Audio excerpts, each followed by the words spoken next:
Hello my dear sweeties. ഒന്ന് നന്നാവാൻ തീരുമാനിച്ചു. അമ്പലത്തിൽ പോയിട്ടുള്ള വരവാ. ഇങ്ങനെ പുറകെ നടന്ന് ശല്യം ചെയ്യുന്നതിന് ഒരു പരിധിയൊക്കെ ഉണ്ട്. എവിടെ പോയാലും ആ ഒരു പരിപാടി കൊളാക്കി തരാനായിട്ട് എൻ്റെ കൂടെ തന്നെ കാണും. ആരെ പറ്റിയാ പറയണേന്നാണോ? വേറെ ആരെ പറ്റിയാ ഗൈസ്? ഈ മുഖക്കുരുവിനെ പറ്റിയാണ്. എൻ്റെ മൂക്കൊന്ന് നോക്കിയ ഗൈസ്, ലെഫ്റ്റ് റൈറ്റ് താഴെ. ഇനി മൂക്കിലും കൂടി ഒന്ന് വന്നാൽ കറക്റ്റ് ജോക്കറായി. എന്താ പറയുക ഗൈസ്, ഒരു പരിപാടിക്ക് നമ്മൾ പ്ലാൻ ചെയ്താൽ തലേന്നല്ല 3-4 ദിവസം മുന്നേ വരും. മനസ്സമാധാനത്തോടെ ഒരു പരിപാടിക്ക് പങ്കെടുക്കാൻ പറ്റില്ല.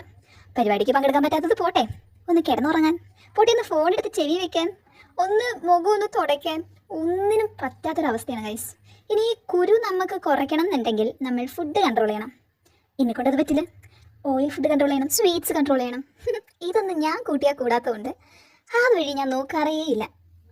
എന്നാൽ പിന്നെ നീ നിൻ്റെ വഴിക്ക് പോ, ഞാൻ എൻ്റെ വഴിക്ക് പോയിക്കോളാം എന്നുള്ള മട്ടിലാണ് ഇപ്പം ഞാനും എൻ്റെ മുഖത്ത് ഈ കുരുക്കൾ.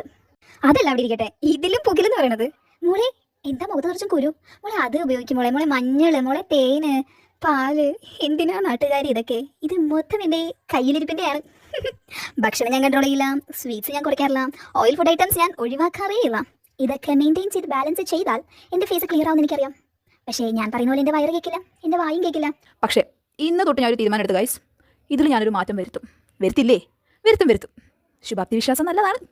അപ്പോൾ പിന്നെ ഇന്ന് തൊട്ട് ഞാൻ ഒരു പ്രോപ്പർ സ്ട്രിക്റ്റ് ഡയറ്റ് ഫോളോ ചെയ്യണം. ഇന്നല്ല, നാളെ തൊട്ട്. ഓക്കെ, നാളെ മതി. നാളെ തൊട്ട്. എന്നിട്ട് അതിൻ്റെ റിസൾട്ട് ഞാൻ എന്തായാലും എൻ്റെ ഈ ചാനൽ അപ്ലോഡ് ചെയ്തിരിക്കും. അപ്പോൾ ഓക്കെ മൈ ഡിയർ സ്വീറ്റീസ്, ഇതിൻ്റെ റിസൾട്ടുമായി വരുന്നവരെ just wait and watch. Tata bye bye, see U.